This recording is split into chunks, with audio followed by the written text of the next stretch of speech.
This channel does not promote any violent, harmful, or illegal activities. All content provided by this channel is meant for an educational purpose only.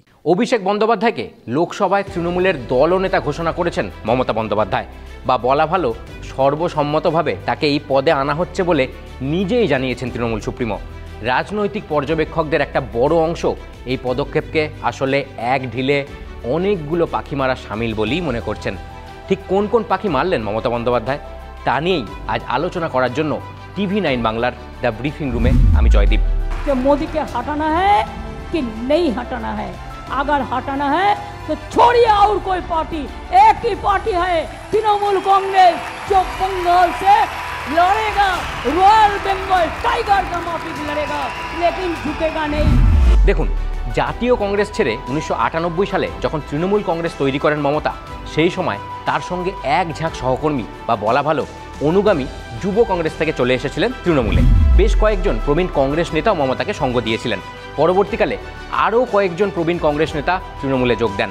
এই যুব কংগ্রেস থেকে চলে আসা ঘনিষ্ঠ কিছু রাজনৈতিক সহকর্মী আর দু একজন প্রবীণ নেতাই ছিলেন তৃণমূল গড়ার পর মমতার কিচেন ক্যাবিনেটের সদস্য।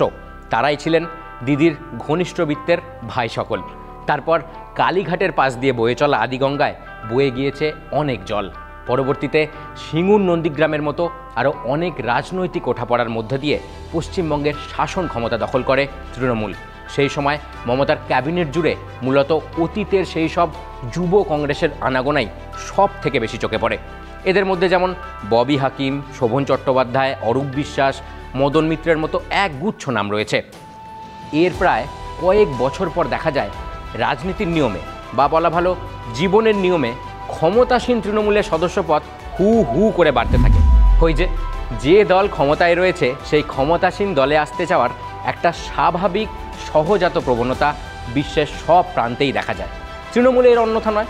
শুরুর সময়ে এই নবীন ব্রিগেডের প্রাথমিক স্তরের নেতা যদিও শুভেন্দু অধিকারী ছিলেন, কিন্তু কালক্রমে অভিষেক বন্দ্যোপাধ্যায়কে যে তৃণমূলের যুব কংগ্রেসের ভার দেওয়া হলো তা তো সকলেরই জানা।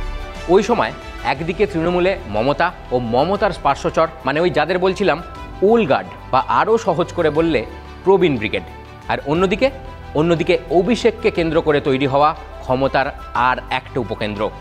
এই উপকেন্দ্রকে কেন্দ্র করেই তৈরি নবীন ব্রিগেড। এদের মধ্যে নাকি বড়ই সংঘাত। এরা নাকি কেউ কাউকে এক চুলো জায়গা ছাড়তে চান না। এগুলো কান পাতলেই তো টুকটাক শোনাটোনা যায় আর কি, কিন্তু সত্যাসত্য যাচাই করা বড়ই দায়। আবার এও ঠিক, অভিষেক বন্দ্যোপাধ্যায়কে রাজনীতিতে নিয়ে আসা, লোকসভা নির্বাচনে টিকিট দেওয়া, এই গোটা প্রক্রিয়ায় মমতা বন্দ্যোপাধ্যায়ের ভূমিকা কিন্তু অনস্বীকার্য। এরপর থেকেই ধীরে ধীরে তৃণমূলে উত্থান শুরু অভিষেকের। দল থেকে বেরিয়ে যান মুকুল শুভেন্দুও।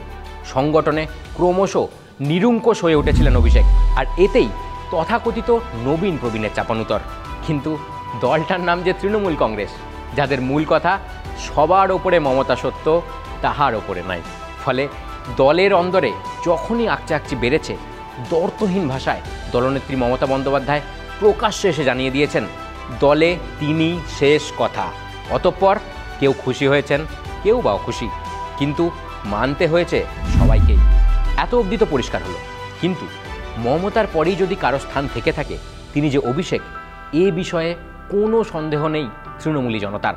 তবে আবারও সেই একই কথা, কেউ খুশি হোক বা অখুশি, মানতে হবে সকলকেই। তবে তৃণমূলে অভিষেক বন্দ্যোপাধ্যায়ের উঠে আসার একমাত্র কারণ যে দলনেত্রীর সঙ্গে তার রক্তের সম্পর্ক, তা বললে মনে হয় সত্যের অপলাপ হবে। আজকে নয়, ওর যখন 2.5 বছর বয়স তখন থেকে ও পার্টি করে। তখন থেকে কেন জানেন, সিপিএম আমার মাথায় মেরে চুরমার করে দিয়েছিল। তখন থেকে পার্টি করে স্লোগান দিত যে দিদিকে মারলে কেন, সিপিএম জবাব দাও। কেন বলছি, অভিষেক দলে নিজের মতো করে নিজের উপযোগিতা প্রমাণ করেছেন ধীরে ধীরে। এ কথা প্রায় রাজনীতির পর্যবেক্ষকদের অনেকেই মনে করে থাকেন, বা বলা ভালো বড় অংশই এটা মনে করেন। আসলে মমতা মানেই মেঠো আবেগ, স্ট্রিট ফাইটিংয়ের স্ট্রং রুম, আপাদমস্তক সহজাত, অকপট এবং লাগামহীন এক রাজনৈতিক সত্তার বহিঃপ্রকাশ। অন্যদিকে অভিষেক চলনে কিন্তু একটু অন্য। চোখে তার চশমা, দৃষ্টিতে প্রত্যয়, শানিত বাচনভঙ্গি, শহুরে আদব কায়দা, ডেটা ড্রিভেন কর্পোরেট স্টাইলের রাজনীতি, যা তৃণমূলে ভালোই স্বীকৃত। অর্থাৎ কোনোটাই এক্ষেত্রে বনাম নয়, আসলে এবং। ফলে বোঝাই যাচ্ছে মমতা ও অভিষেক দুটো আলাদা রকম, আর তাই মাঝে মধ্যেই তাতে সংঘাত হওয়াটা খুব অস্বাভাবিক নয় বলেই মনে করা হয়। কিন্তু অভিষেকের রাজনৈতিক জীবন তো আগাগোড়াই মমতা ব্র্যান্ড অফ পলিটিক্সেই আচ্ছন্ন। এর ফলে দূরত্ব বাড়লেও ঘুচেও যায় তাড়াতাড়ি। এই যেমন সুদীপ বন্দ্যোপাধ্যায়ের অসুস্থতার কারণে লোকসভার দলনেতার পদে অভিষেক ঘটানো। শোনা গিয়েছিল 24-এর লোকসভা ভোটের আগেও দলের বেশ কয়েকজন প্রবীণকে ফের টিকিট দেওয়ার বিপক্ষে জোরালো সওয়াল করেছিলেন অভিষেক, তবে সেটা কিন্তু দলের অন্দরে। কিন্তু শেষ পর্যন্ত অভিষেকের সেই আপত্তিতে খুব একটা আমল দেওয়া হয়নি। তা স্পষ্ট সুদীপ সৌগতদের লোকসভা আলো করে বসে থাকার মধ্যে দিয়েই। কিন্তু হেন আস্থাভাজন ওল্ড গার্ড প্রবীণ রাজনীতিক সুদীপ অসুস্থ হওয়ায় মধ্য 30-এর অভিষেকের হাতে লোকসভার দলের নেতৃত্বের ব্যাটন তুলে দেওয়ায় মমতা এক সুচারু রাজনৈতিক চাল চেলে দিলেন। রাজনীতির বিশ্লেষকরা তেমনটাই বলছেন। কেন বলছেন আসছি সেই প্রসঙ্গে। এই সুদীপকেই কিন্তু মমতা ডাকেন আবার সুদীপদা বলে। এখান থেকেই কিন্তু দলে তার ওই সিনিয়রিটি কতটা সেটা বোঝা যায়। এই সুদীপ বন্দ্যোপাধ্যায়ের বয়স হয়েছে বেশ খানিকটা, প্লাস তিনি অসুস্থতার কারণেই মমতা বন্দ্যোপাধ্যায় অভিষেককে লোকসভার তৃণমূলের দলনেতা হিসাবে দায়িত্ব দিচ্ছেন, মানে এমনটাই ঘোষণা করেছেন। রাজনৈতিক পর্যবেক্ষকদের একটা বড় অংশ মনে করছে সুদীপের পর তো অভিজ্ঞতার বিচারে সৌগতর নাম ছিল, কল্যাণের নাম ছিল, কাকলি ঘোষ দস্তিদারের মতো সাংসদরা রয়েছেন, কিন্তু তাদের কেউই দায়িত্ব পাননি। সুতরাং অভিষেক বন্দ্যোপাধ্যায়ের পদপ্রাপ্তির মধ্যে দিয়ে একটা বার্তা বড়ই স্পষ্ট হয়ে গেল। কি সেই বার্তা বলুন তো? রাজনৈতিক বিশ্লেষকরা বলছেন বার্তাটা হচ্ছে নেত্রী নবীন প্রবীণে একটা ভারসাম্য আনছেন। কিন্তু ব্যাখ্যা শুধু এটাই হতে পারে না, মানে মমতার শুধু এই ক্ষেত্রেই যে চাল সেইটা বললে মনে হয় পুরোটা বলা হয় না। কেন বলছি সেটা?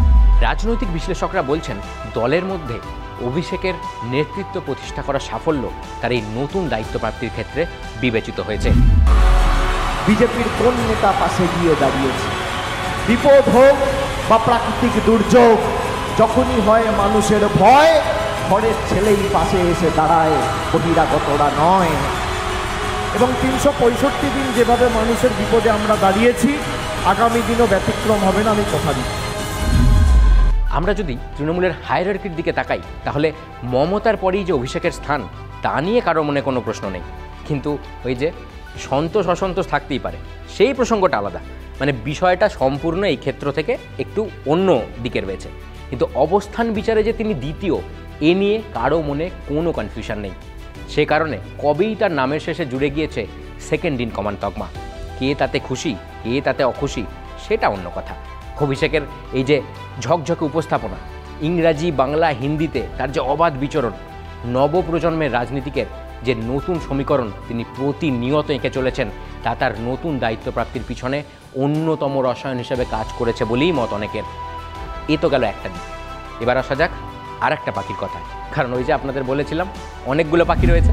এই মুহূর্তে ভারতের জাতীয় স্তরের রাজনীতিকদের দিকে তাকালে যে নামগুলি দেখা যায়, সেগুলিকে অভিজ্ঞতা ও বয়সের নিরিখে যদি ভাগ করা যায়, তাহলে শীর্ষ তালিকায় যে কটা নাম রয়েছে তার মধ্যে অন্যতম মমতা বন্দ্যোপাধ্যায়।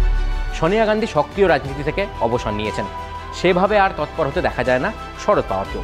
অন্যদিকে লালু আবার রাজনৈতিক বানপ্রস্থে, নীতিশ কুমার কোনো বিশেষ প্রক্রিয়ায় মুখ্যমন্ত্রিত্ব সামলে যাচ্ছেন বটে, কিন্তু তাকে আর খুব একটা জাতীয় রাজনীতির আঙিনায় সক্রিয় কুশলভ বললে মনে হয় ঠিক হবে না। এই অবস্থায় মোদী সরকারের থার্ড টার্ম চলাকালীন বিরোধী রাজনীতির যে স্পেস তৈরি হয়েছে, সেখানে মূল বিরোধী দলের জায়গায় রয়েছে কংগ্রেস, বিরোধী দলনেতা রাহুল গান্ধী। তারপরেই রয়েছে কে? সমাজবাদী পার্টি, নেতৃত্বে অখিলেশ যাদব। অন্যদিকে আরজেডির নেতৃত্ব দিতে দেখা যাচ্ছে লালুপুত্র তেজস্বী যাদবকে। ওদিকে আবার রয়েছেন বাল ঠাকরের নাতি আদিত্য ঠাকরে। এদের সঙ্গে মমতা একেবারেই সমকক্ষ নন। ভুলে গেলে কিন্তু চলবে না, রাহুল গান্ধীর পিতা রাহুল গান্ধীর বাবা রাজীব গান্ধীর সঙ্গে রাজনীতি করেছেন মমতা বন্দ্যোপাধ্যায়। সোনিয়ার সমসাময়িক তিনি। তাই রাহুলদের এই প্রজন্মের সঙ্গে মমতা অভিজ্ঞতার মাপকাঠিতে কয়েক যোজন এগিয়ে। শুধু তাই নয়, আসলে দুটো ভিন্ন প্রজন্ম। ফলে এদের সঙ্গে কাঁধে কাঁধ মিলিয়ে রাজনীতির সুর বাঁধা মমতার জন্য ঠিক শোভাও দেয় না। আবার অনেকে বলেন চাপেরও বটে, কারণ তাদের বাবা কাকাদের সঙ্গে রাজনীতি করে এসেছেন তিনি। সে কারণেই তার রাজনীতির উত্তর প্রজন্ম হিসাবে অভিষেককেই শিলমোহর দিয়েছেন মমতা, করেছেন তার ব্র্যান্ড অফ পলিটিক্সের ধারক বাহক। পাশাপাশি মমতা বন্দ্যোপাধ্যায় নিজে এই মুহূর্তে সক্রিয় রাজনীতিতে রয়েছেন। শুধু রয়েছেন তাই নয়, পশ্চিমবঙ্গের মতো রাজনৈতিকভাবে তপ্ত রাজ্যের রাজ্যপাট তৃতীয় দফার জন্য সামলে চলেছেন।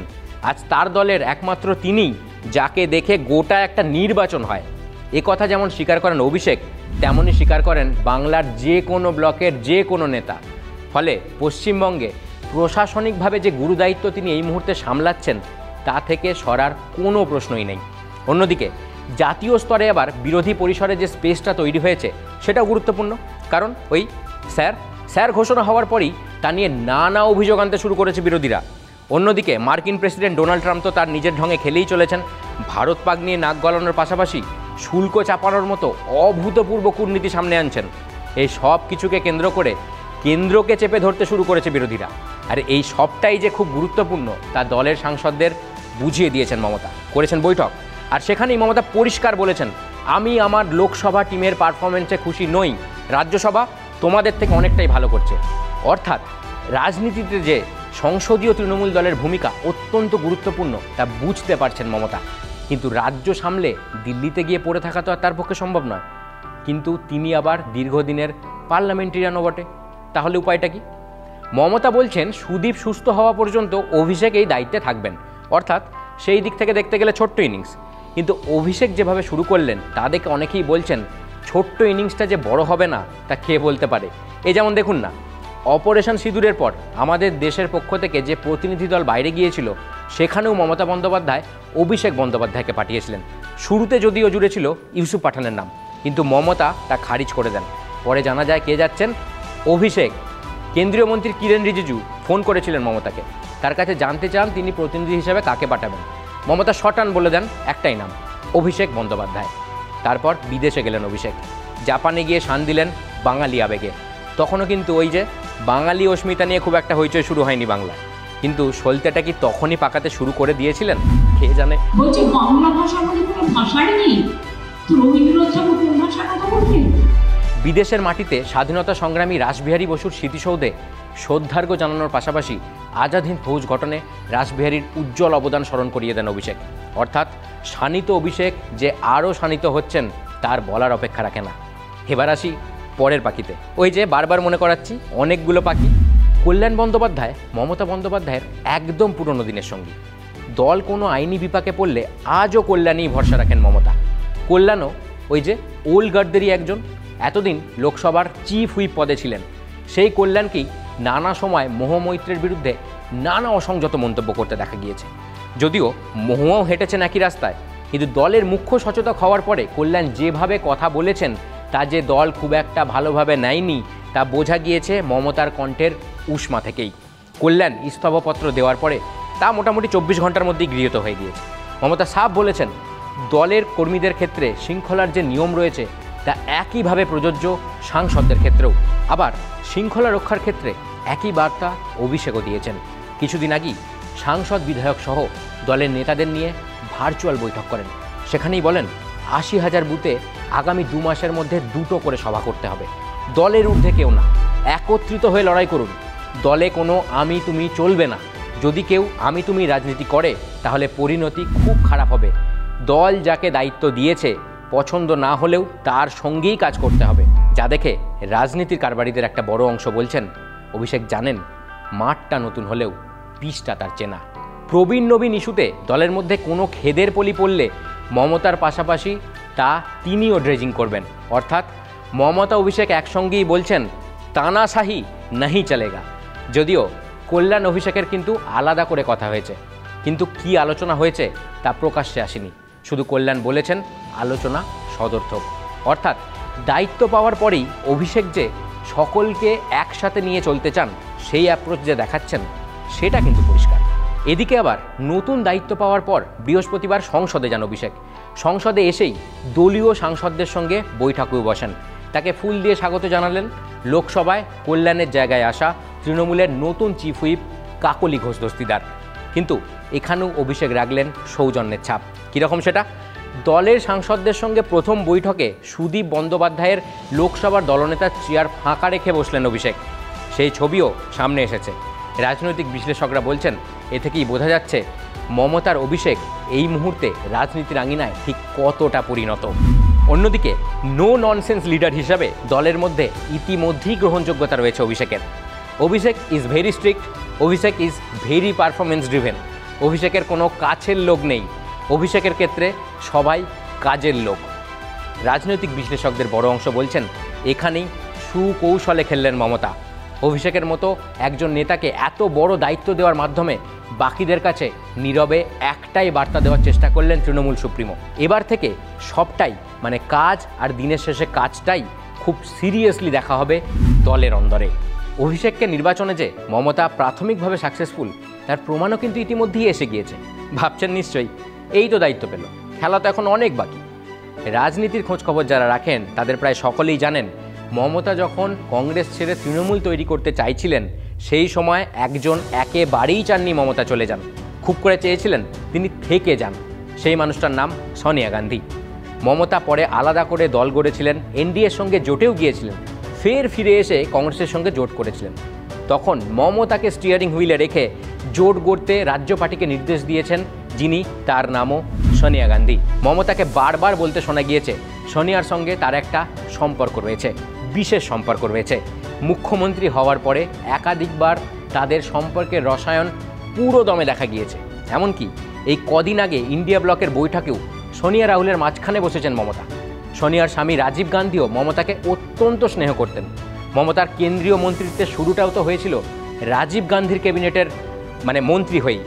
এই ব্যাকগ্রাউন্ডে দাঁড়িয়ে অভিষেক আবার রাহুলের ফোন পেয়ে ছুটে গিয়েছিলেন দিল্লিতে, রাহুলের বাড়িতে যোগ দিয়েছিলেন ডিনারে।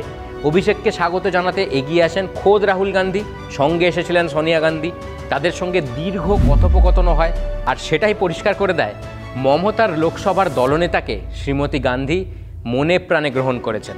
অর্থাৎ ভালো মতোই অভিষেকের অভিষেক তো হলোই।